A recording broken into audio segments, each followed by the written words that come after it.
caught you playing slow. Wait until that deal go round.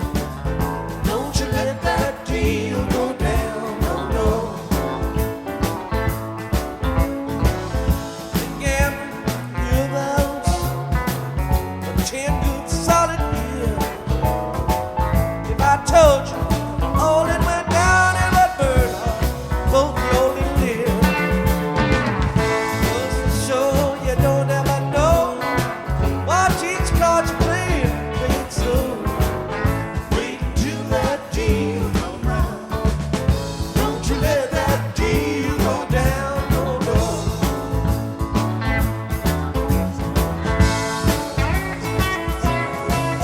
Consider one's recording this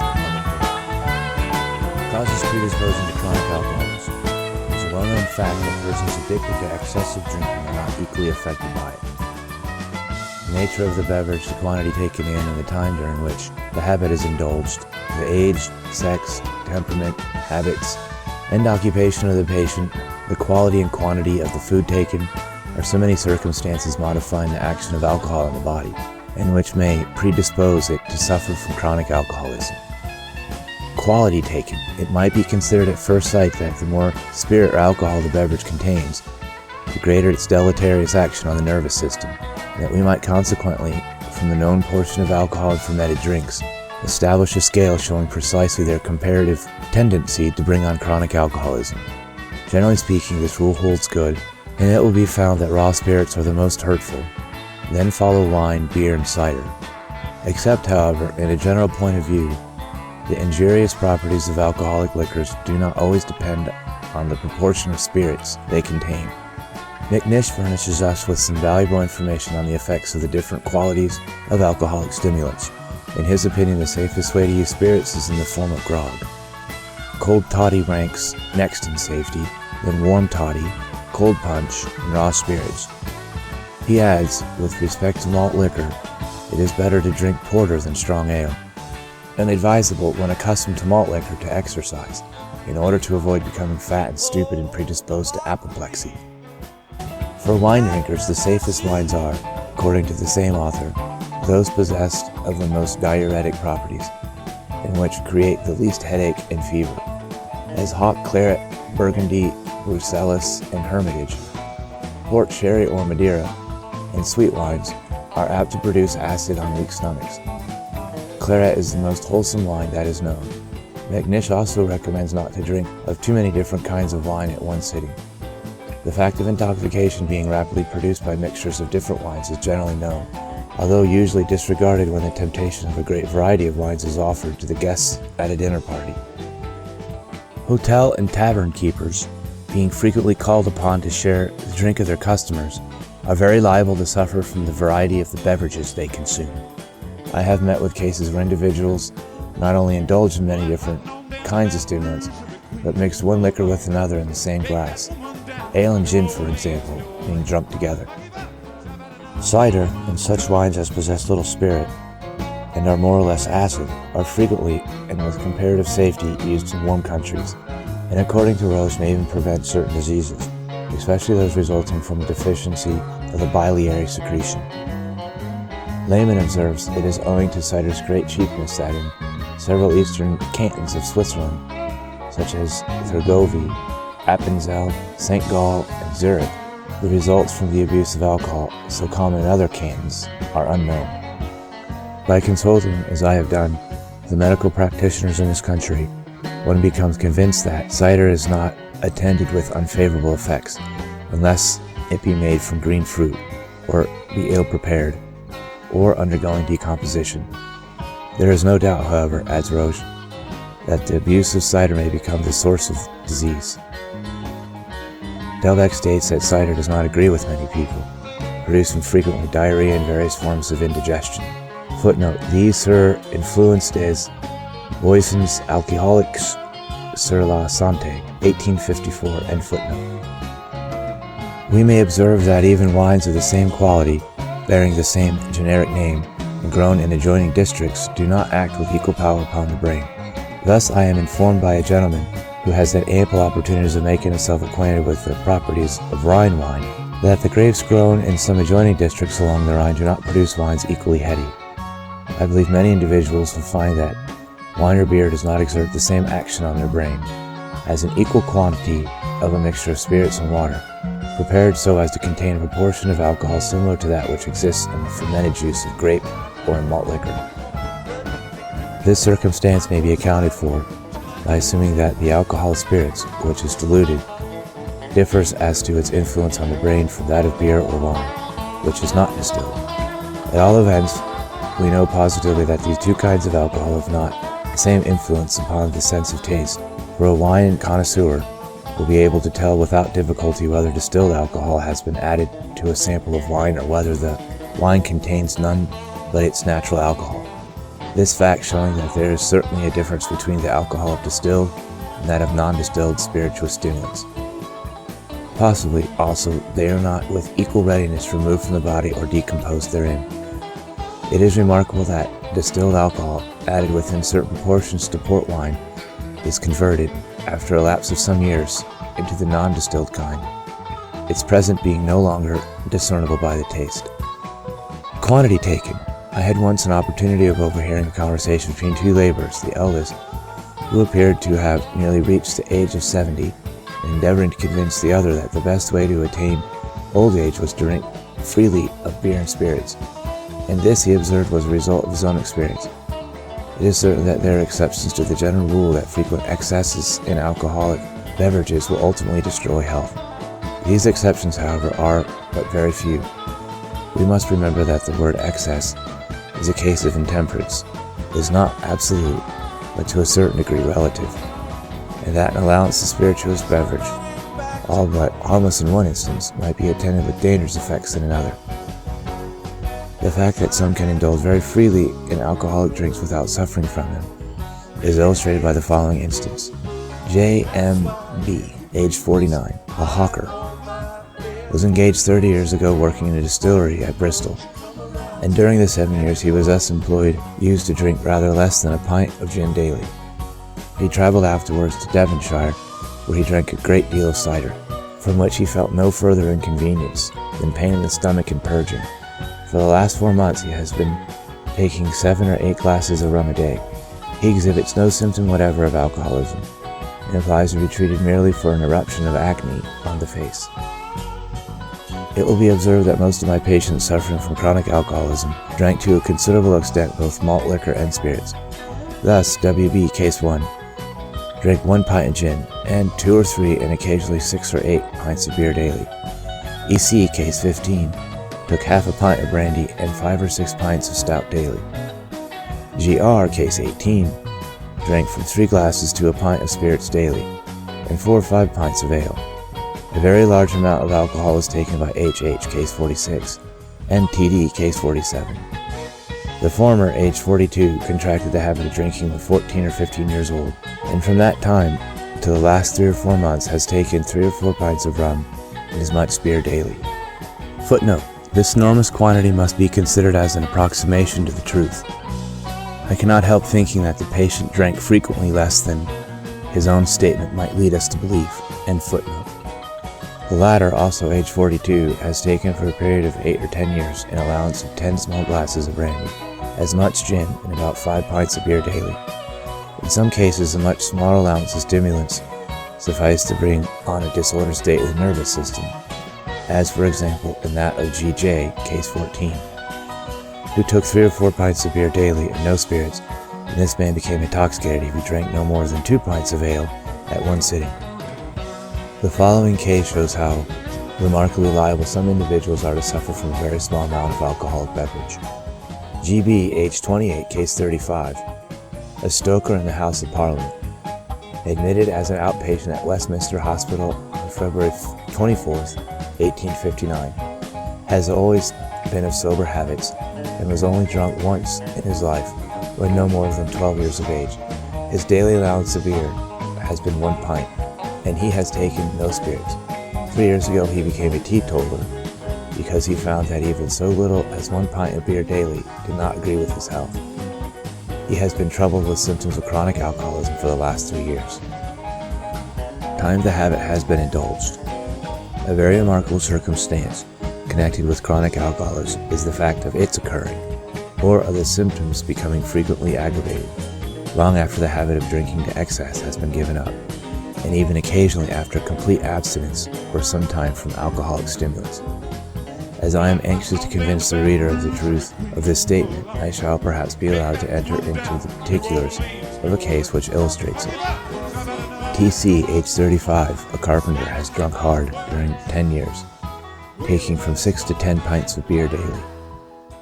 During this time he has had several slight attacks of delirium tremens, and for 2 or 3 years suffered from chronic alcoholism, which induced him one day, about 6 years ago, to give up drinking entirely. He says he then became a teetotaler because drink did not agree with his health, making him nervous, giddy, and subject to trembling. He was restless at night, felt weak, his appetite was failing, and he was getting thinner and weaker. After adhering to total abstinence for a period of 6 months, he again returned to his former habit, although not to the same extent. On one occasion, however, he drank more than usual, and according to his own expression, became raving mad. During a day, not so much, however, from disturbance of the brain as from pain in his stomach. T.C. then determined upon giving up forever hard drinking, and since then, that is, for the last 2 years, has adhered to 2 pints of ale a day. Under this allowance, his health greatly improved. The nervous uneasiness, giddiness, and trembling from which he had been suffering left him. Entirely ? Although his appetite remained deficient. 3 weeks ago, being much overworked and worried with family troubles, his health again gave way. Although he positively states he did not then, or since assuming habits of sobriety, exceed his reduced allowance of beer. From that time he has suffered from the return of the old symptoms, namely nervous uneasiness, giddiness, and faintness, dimness of sight, and musculae volitantes, sleep disturbed by nightmare. For the last fortnight his strength has left him, so much so that 7 times he has been obliged to discontinue his work.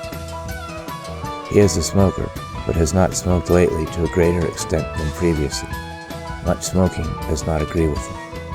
This case is an interesting illustration of symptoms of chronic alcoholism, occurring long after intemperate habits have been given up. I may also bring forward, as further examples, several cases reported elsewhere in this volume. Thus, C.A., Case 2, turned teetotaler 7 weeks before applying for relief at the Westminster Hospital. G.R., Case 18, drank from youth from 3 glasses of spirits to a pint, and 4 or 5 pints of ale daily, until about 11 months previous to admission, when he gave up completely both beer and spirits.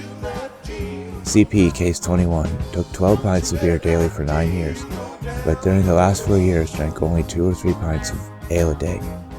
Many other instances of the same kind will be found recorded in the table. Yet, notwithstanding their abstinence, these individuals fell a prey to past excesses. I have been led to observe that the injurious effects of long-continued abuse of alcoholic stimulants are frequently not developed to any extent until the occurrence of another circumstance, which is the immediate cause of the attack. It has not been possible for me to determine satisfactorily whether an attack of chronic alcoholism may supervene long after the individual has given up drinking, and without his having at all suffered from the nervous derangement known to result from frequent excesses. But this much may be safely stated, that in the great majority, if not in every case, the patient's constitution has been so far affected that the slightest cause will be sufficient to startle or frighten, produce giddiness, headache, and keep him from sleeping at night, yet without preventing him from attending to his occupation, or proving of any material inconvenience. And such patients are very liable to a regular attack of chronic alcoholism from some cause independent of drink. Age. According to McNish, a child nursed by a drunken nurse is hardly ever healthy, is especially subject to derangements of the digestive organs and to convulsive affections. Dr. North has observed this latter disease to be instantly arrested by transferring the child to a sober one. McNish adds that the habit, in some parts of Scotland, of giving raw whiskey to babies a few days old turns them pallid, and they become emaciated, fretful, subject to convulsions, and every variety of disorders of the stomach, including vomiting and diarrhea, which may end in death. The following investigation undertaken by Dr. Hunter, reported by McNish and Carpenter, shows that alcoholic drinks, even in moderate quantities, do not agree with young children. He submitted to experiment his 2 children, both of them having been previously unused to wine. To the one, a child of 5 years old, he gave every day a full glass of sherry, and to the other, of nearly the same age, he gave an orange. In the course of a week, a very marked difference was perceptible in the pulse, urine, and evacuations from the bowels of the 2 children. The pulse of the first child was raised, the urine high-colored, and the evacuations destitute of their usual quantity of bile. In the other child, no change whatever was produced. He then reversed the experiment, giving the first the orange, and to the second the wine, and the result was correspondent. The child who had an orange continued well, and the system of the other became straightway disordered, as in the first experiment. A young man betaking himself to the disgusting habit of drinking to excess may be considered as very liable to become intoxicated. Should his constitution not be strong and healthy, or should he not be accustomed to active habits, the first occurrence of disease may prove fatal, or, at all events, give him such warnings as will effectually prevent his returning to drink. But there are other young drunkards, gifted with strong and healthy constitutions, engaged in occupations requiring great muscular exertion in the open air, who are enabled to rid themselves rapidly of the alcoholic poisons. For instance, men employed as coal porters, hawkers, laborers, will be able to resist for many years the baneful consequences of intemperance. But at 41 years of age, those who have habitually indulged to excess in alcoholic liquors begin to suffer, probably because that is the time of life when youth and health often begin to depart. One individual becomes a prey to gout, another to rheumatism, another to pulmonary affections, and another to disorders of digestion.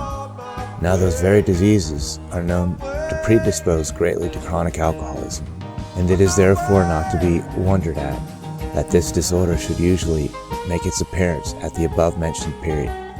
The youngest patient coming under my treatment for chronic alcoholism was 18 years old, and the oldest 75. Sex. Women appear to be much less subject to suffer from the long-continued abuse of alcoholic liquors than men. Indeed, I have only seen 4 or 5 cases of chronic alcoholism among the female sex. The following is a remarkably painful and interesting instance of chronic alcoholism, complicated with unmistakable symptoms of melancholia which occurred in women. Hearing I had given particular attention to the means of relieving the baneful effects of hard drinking, she called at the Westminster Hospital on the 16th of March, 1860, for the purpose of consulting. She is 49 years old. Her father died at the age of 63, having been in a weak state of mind for the last even years of his life. Her mother was very subject to hysteria. She had a brother addicted to hard drinking. She was attacked with a nervous affection about 20 years ago, which lasted for 6 months, and left her odd and eccentric in her manners.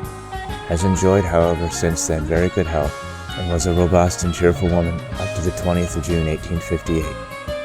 3 or 4 years ago, and probably before that period, she contracted the habit of drinking, according to her own statement, about 3 half-quarterns of rum and 3 or 4 pints of beer daily.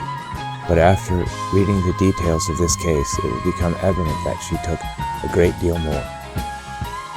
I have asked her why she first took to drinking, and she informed me that it was from keeping company with a young man who was a drunkard. She was constantly in the society of people who spent their time in drinking. On the above-mentioned day in June 1858, a favorite cat this woman had kept for 14 years was stolen from her, and she was greatly distressed at this loss. The following night she fell ill. Her face and hands became swollen, and she was seized with great trembling throughout the whole body, crying and feeling very wretched. The following day, when going out into the street, she felt as if very drunk, not knowing what she was doing, and people appearing to her as if tumbling about. This was the beginning of an attack of delirium tremens, which lasted about a fortnight. On recovering, her intellect, memory, and other mental faculties had become completely blunted, and she continued subject to trembling. Although, according to her statement, she then gave up hard drinking, taking no more ever since than a pint of beer daily. After this attack of delirium tremens, she often forgot the time of day, or did not know where she was. Everything looked dirty to her, and everybody ragged. She no longer knew her former acquaintances. In the course of July 1859, she became very violent, breaking the crockery, tearing up the carpet, and destroying the china ornaments. This lasted about a week. She positively denies having been drinking previous to this attack and cannot tell what brought it on. From that time, she has been afflicted with symptoms of melancholia. There has been no return of morbid excitement. She is now in a wretched state of mental depression, and it appears to her as though she was alone in this world. At times she fancies her friends are pursuing her to place her in a madhouse, or according to her own expression, she feels as a figure moving about and acting mechanically. She is always wishing to do something, and if she takes some work in hand, she cannot manage it. Has but little sleep, and on awakening she does not know she has been asleep. She would give or do anything for a good night's rest. In the midst of tears and lamentations she exclaims, "Oh sir, it is all through the horrid drink." She is subject to curious aberrations of the senses. She can neither smell nor taste, and her sight is much impaired. The tactile sensation is likewise blunted, and it seems to her as if she could not hold anything. There is much trouble with muscae volitantes. She has not been subject to headache, but to throbbing in the head and palpitations. Since the attack of delirium tremens, she attempted on 2 occasions to commit suicide with laudanum. One evening when going to bed, she took 6 pennyworth, about 6 drachms, of laudanum at once, and kept it on the stomach for a whole night. It produced no sleep, but made her very giddy and faint. She vomited during the whole of the next day and then recovered.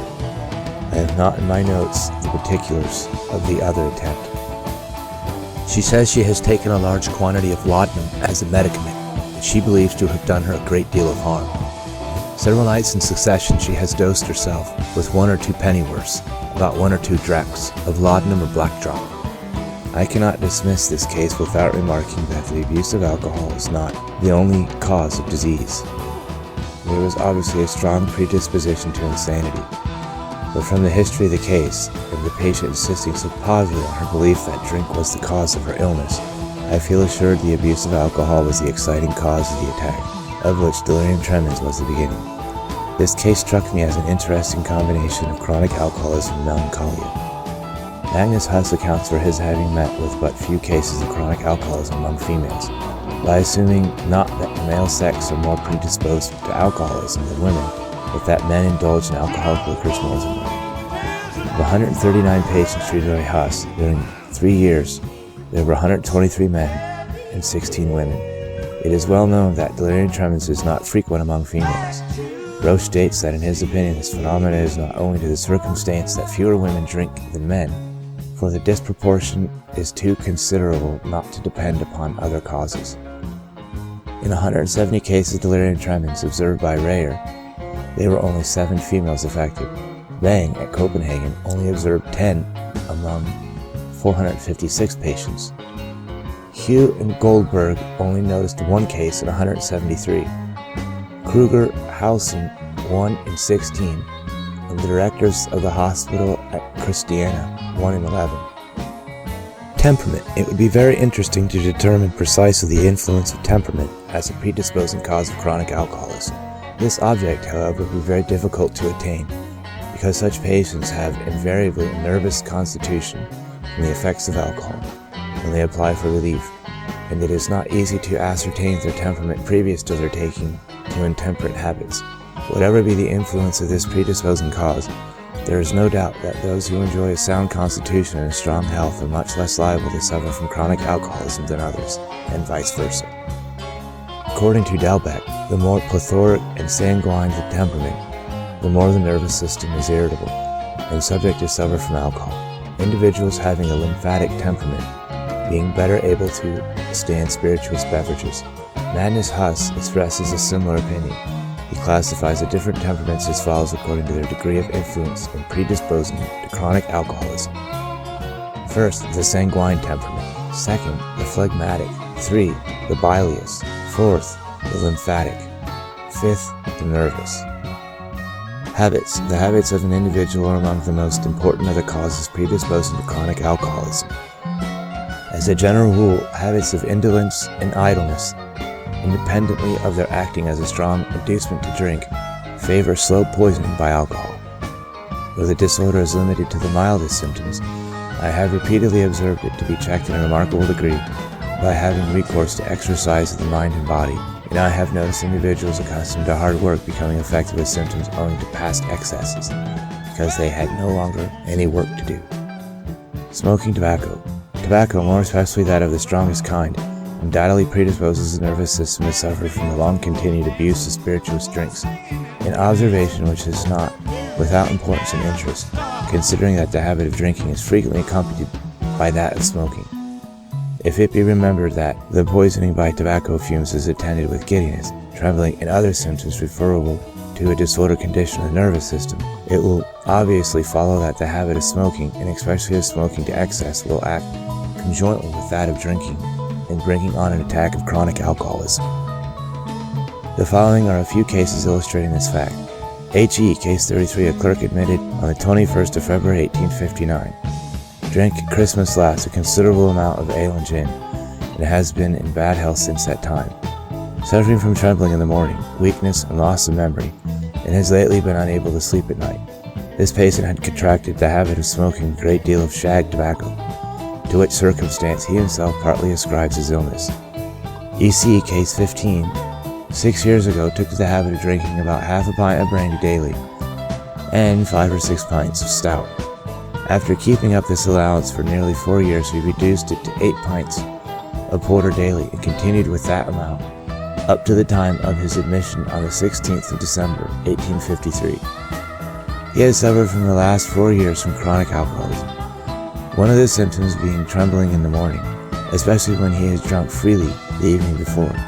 He states that he has been a hard smoker and has observed that smoking increased the trembling.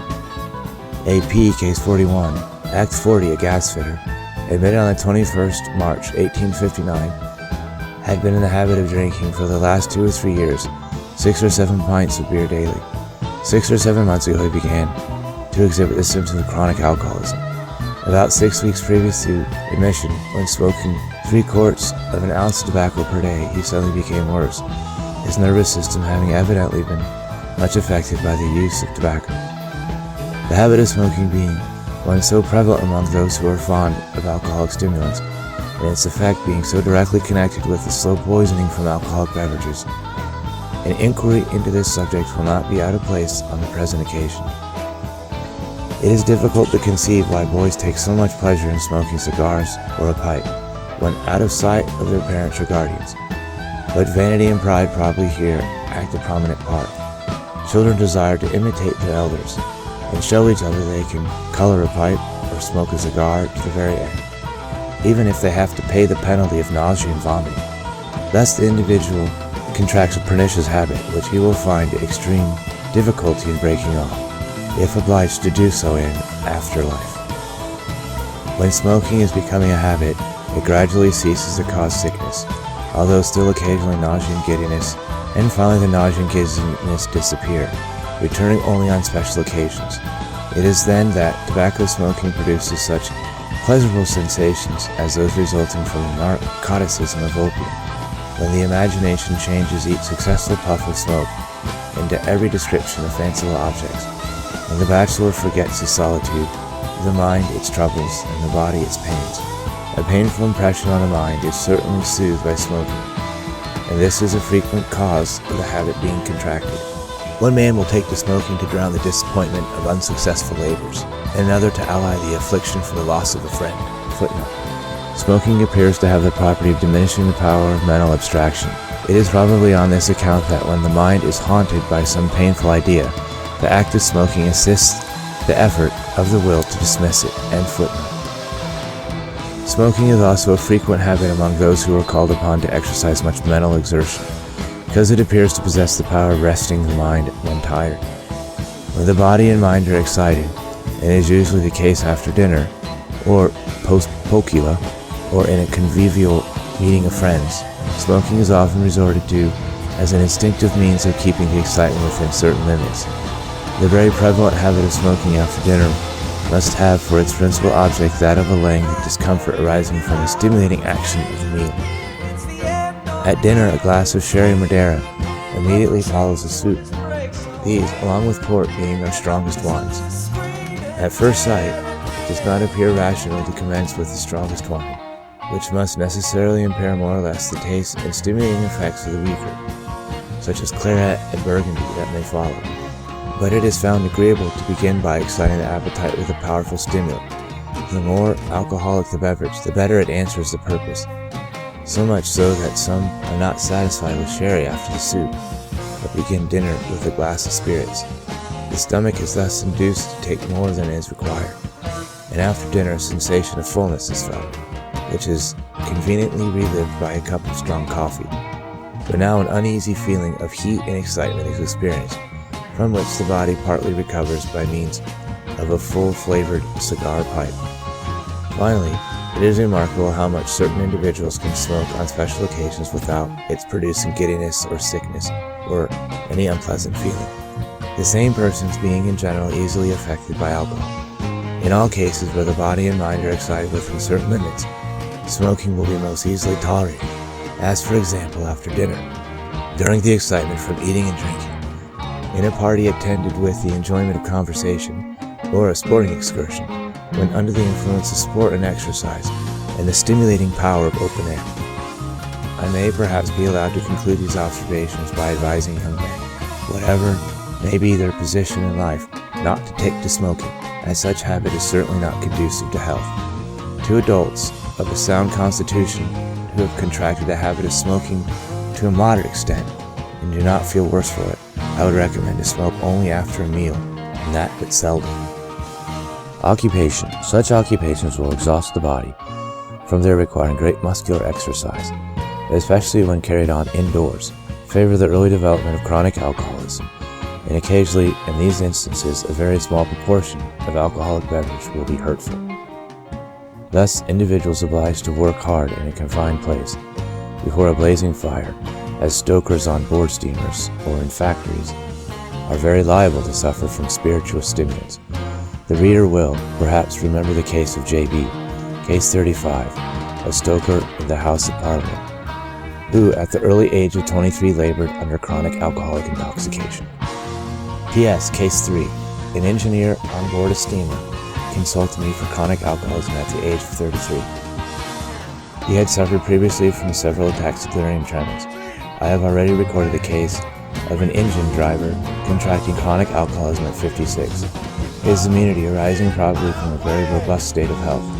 The average age of these three cases is 37, while that of 47 patients whose ages have been reported in the synoptical table is 41.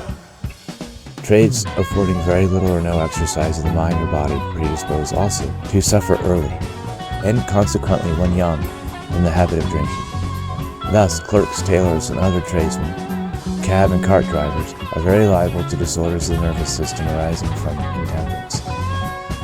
The table of cases appended to this work shows the truth of the foregoing observation. E.B. Case 9, a tailor age 41. G.R. Case 18, general dealer age 38. G.M. Case 19. Cushion maker age 33. W.F. Case 24. Carter, age 34. J.H., case 25, a shoemaker at 27. W.P., case 26, a cabman, age 29. H.E., case 33, a clerk, age 24. There are, however, two instances recorded of individuals of sedentary occupation suffering from chronic alcoholism at an advanced age. W.J., case 5, a shoemaker, age 75. N.D.B., case 27. Greengrocer, age 72, and if, reckoning the last two cases as exceptional, we take the average age of the patients of this class, we shall find it to be 32, whilst the average age of 47 patients is 41. Other occupations requiring much exercise in the open air also furnish our hospitals with a great number of cases of chronic alcoholic intoxication, but these individuals are not affected so young as those previously mentioned, their average age being 39, showing that, although much addicted to drinking, they are not particularly liable to suffer from chronic alcoholism. I allude especially to laborers, coal porters, sailors, hawkers, and carriers. There is no doubt but that in the higher class of society, a great number of cases of chronic alcoholism may be observed, although the disease is certainly most prevalent among those who attend our hospitals.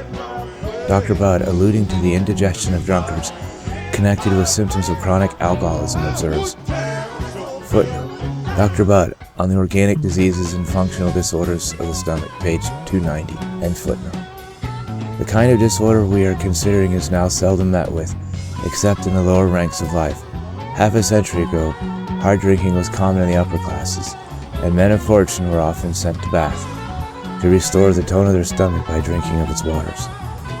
It is true that intoxication is now very seldom met with the upper classes of society, but from the disposition of many to suffer from alcohol taken even in comparatively moderate quantity, there must still exist a great number of individuals in comfortable as well as wealthy circumstances whose nervous system becomes affected from the effects of long-continued habit of drinking wine or spirits. Circumstances connected with the food taken. In addition to the above, there are other circumstances which appear to increase to a considerable extent the tendency of alcoholic drinks to produce chronic alcoholic intoxication, namely drinking early in the morning before breakfast and consequently on an empty stomach, and living on a spare, solid diet, in the latter case the beverage constituting nearly the whole of the food taken. It is a prevalent habit for laborers in some parts of the country to sleep in the tap rooms of public houses where they have a free night's lodging, and it is an interesting sight to see such work-worn individuals lying about in winter near the fireside on the floor, tables and benches, and enjoying as complete a rest as if they were in a comfortable bed. Early in the morning they awake, and most of them begin with beer or spirits, commodities within their immediate reach, which they suppose will give them an appetite for breakfast, and keep out of the cold for the whole day. During the week they are called out in the fields, and must leave the table, but on Sunday these same men continue drinking from morning to evening, taking very little food, and as early as 9 or 10 o'clock a.m. symptoms of drunkenness in the tap room may be observed. I have no doubt that with many laborers, the morning dram on an empty stomach is the cause of their suffering, sooner or later from chronic alcoholism. There is a class of men whose only nourishment for days in succession is beer. I allude more particularly to those who are employed in breweries. The stomach of these individuals becomes filled with nothing but beer, which must be absorbed with a much greater rapidity than during the normal process of digestion, when fluids taken as beverages become immediately mixed up with the food. And it is in no degree remarkable that this constant passage of alcohol from the stomach into the blood and brain should give rise to cerebral symptoms. Moreover, the appetite of such men for solid food is quickly blunted, not only on account of the physiological fact that alcohol diminishes the waste of the body, footnote, see appendix, end footnote, and consequently its requirement for new materials, but more especially, as I have already remarked, when alluding to the influence of alcohol on health, from the long continued action of the fluid on the nerves and lining membrane of the stomach. This morbid state of the organs of digestion, by depressing the general standard of health, and by preventing the body from taking the amount of food required for its healthy nutrition, predisposes greatly to chronic alcoholism. End of section 3.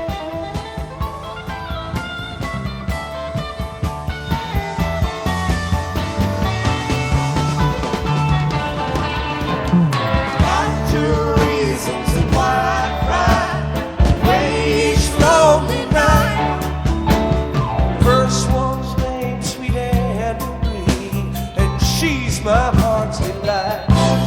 The second one is prison bait. The sheriff's on my trail, and if he catches up with me, I'll spend my life in jail.